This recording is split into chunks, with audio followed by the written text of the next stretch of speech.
Hello, hello, đừng nói thật sự út thầy, thật sự đầu cái thầy nói tỷ lệ mấy bây giờ nghe. Vì khẩn bạc cả áo nên rõ là anh à, vì kinh vui môi trên nụ bà khăn lâu ngay thằng mình có lần chịu ăn nụ à, cái xe đầu in tí á, với in cho nụ dao nhỏ hiền, giúp cả ta, mi tụ thà lạc tụ là nị à, giúp cả thôi đào rong rong tè.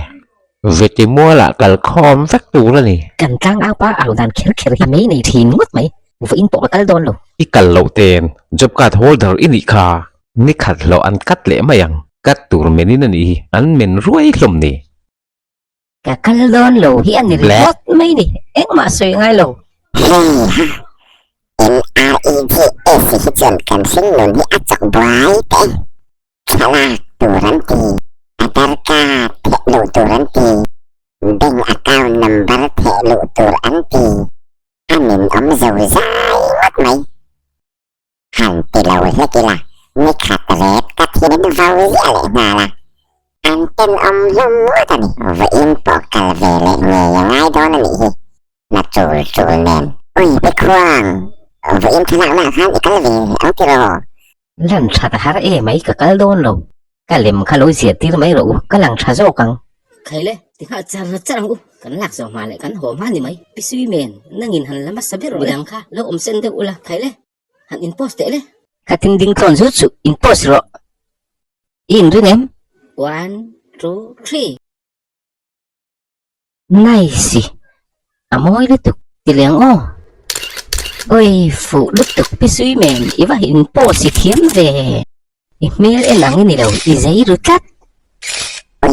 mẹ thiệt nè camera thì em làm gì vậy là em tự phẳng mì ra ngay nè khơi các cô lên về rồi hey cái tin in post thì sự thì khan 1, 2, 3 1, 2, 3 phải khát lệ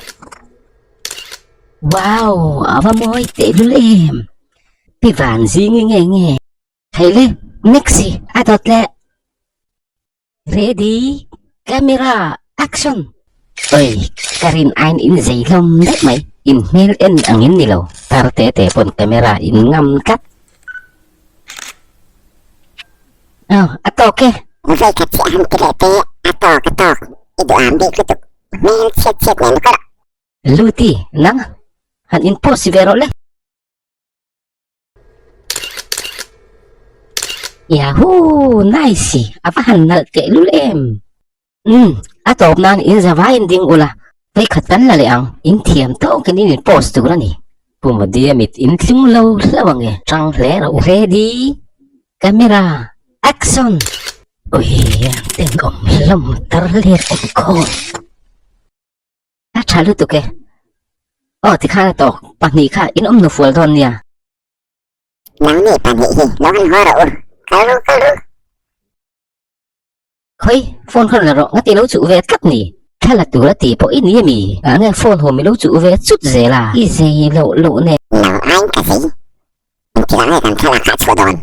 lâu chua tiết lâu rừng hết nghe mi thì khai lâu edit call về vắt nghe cả lom đó lắc lâu anh nha nhà mà đi ăn miếng một chặt lé tụi này chua thể lệ từ rất cái thứ này nè in mail chỉ làm sự camera nó ngầm đón chơi mì chua po còn chua thể po cái ring luôn vậy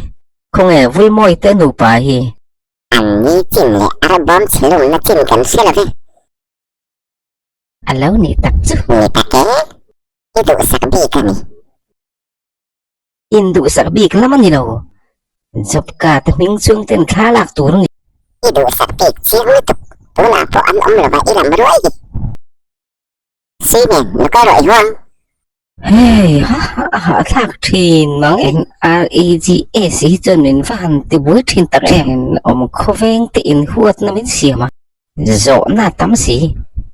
chán ông bốc thiên xỉ lâu sung tì ăn tì lấp xỉ mình vía bên cái này mình tắm tắc buổi nè mình kén cái lọc nó chỗ lâu nị nghề